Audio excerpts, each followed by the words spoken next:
Ready for some secrets for a great cherry pie made easy? It starts with cold water, and it's not water from my Stanley cup, even though I keep mine full always with cold water. Love my Stanley cup. Okay guys, so first of all, I have my oven heating at 425. Second of all, I do have some cold water. I have it sitting here in a ceramic mug. You want ice cold water.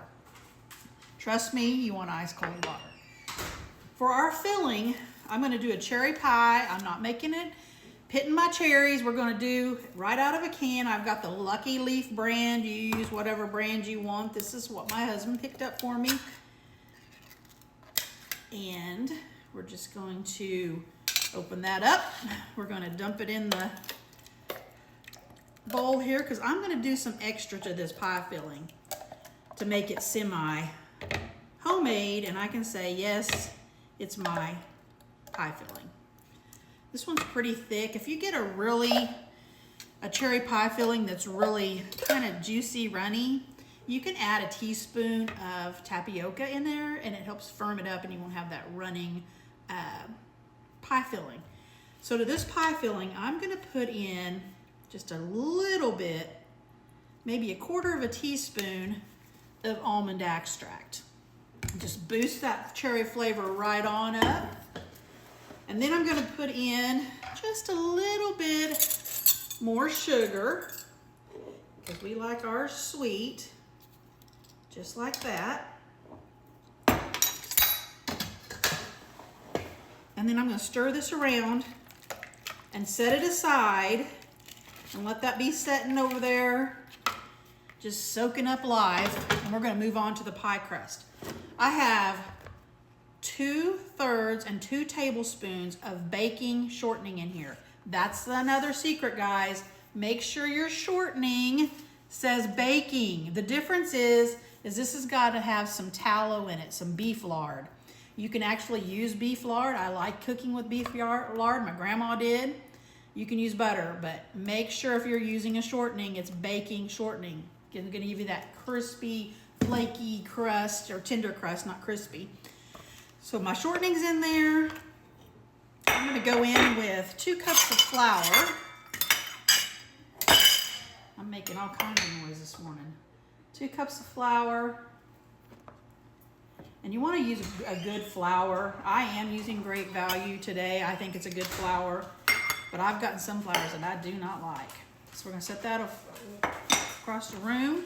We're going to go in with a teaspoon of salt, just like that. And guys, kind of whirl that around like that. And I'm going to start with a pastry blender. You can use a fork if you don't have a pastry blender. I'm just going to keep doing this, and I'm going to get it down to where it looks like little peas, and I'll show you in a minute. Okay, guys. That's what she looks like. And then we're gonna go in with 5 to 6 tablespoons of water. This is gonna depend on your humidity in your house. You can start out with 5. I'm gonna do 6 because I automatically know what mine's gonna call for this time of year. 2, 3, 4, 5. And this is ice cold water, guys. Remember, that's the secret. And you're not gonna wanna stir and overwork your crust. I'm just gonna keep stirring it like that until I get it worked into a ball. Okay guys, there she is. I finish it up with my hands at the end. And then I'm gonna go in on my countertop and I'm gonna sprinkle in some flour here, kind of get it all worked around so I can throw that dough on there. I'm gonna get it on my hands. I'm gonna get it on my rolling pin here, lightly. And then I'm gonna take half of this dough. Now, if you want a thicker crust, you're gonna wanna use the whole thing and just roll it out to what you want it to look like.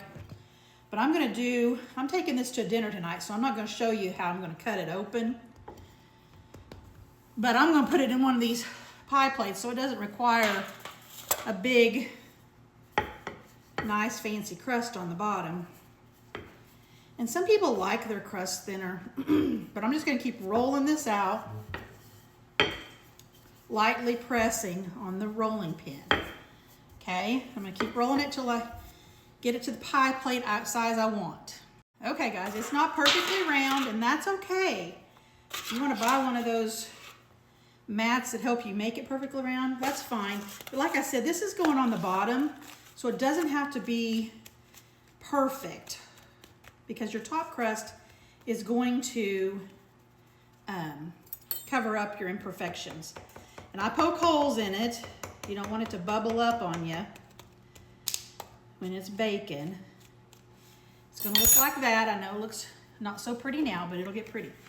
And I'm gonna put in my filling right now that we doctored up, just like that. And yes, I can cook a cherry pie filling from scratch, but I want you guys to be able to do it semi-homemade cooking and easy too, especially during the Thanksgiving, Christmas season when you're making pies. And if you want to buy a frozen pie shell or the pre-made dough, you can. I just don't really like it. So we're going to set this aside and make the top crust. Okay guys, I've got it rolled out to where I want it. We're going to bring this pie back in here, slide it under there like that. And see, it doesn't have to be super pretty, and honestly, I like them when they look more rustic. I think that people appreciate that you went to all the trouble of making them homemade. And I'm just gonna go around this pie, pretend like this, cutting it off. It's nice with these metal pans, it's easy to do that because they're a little bit sharper, or whatever you want to call it, around the edge. Just like that. And I'm going to pretty it up, don't worry. Just like that.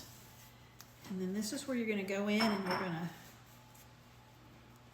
just crimp it with your thumbs and your fingers, or you can use a fork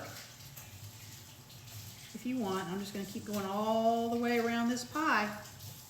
Okay guys, I've got it all crimped up and the way I want it to look. I'm going to put a hole in the center. You can make any designs that you like. This is just to vent your pie. Do you need a foil to go around that? Yes. Okay, so there's that. My next secret, I don't know, maybe people do this. I lay some fresh butter, or real butter, whatever you want, whatever you got, at a time on top of it, just like that. You're gonna help it brown up. And we'll do one more over here. Just like that. So that's another little secret of mine. And then I like raw sugar, but I only have regular sugar today, and most people have this on hand anyway. So I dust it with a little bit. That was maybe half of a teaspoon of sugar. It looks just like that. And then guys, it's ready to go in the oven. And the next little trick, the next little trick I do is I always make a foil wrapping to bake this, so that it doesn't get done too quick or too burnt on the outside. I do it just like that, and in the last 10 or 15 minutes, I'll take that off. I'm gonna pop this in the oven for 35 to 45 minutes, depending on your oven, and we'll show you what it looks like. Hey guys, the pie's out of the oven. This is what it looks like.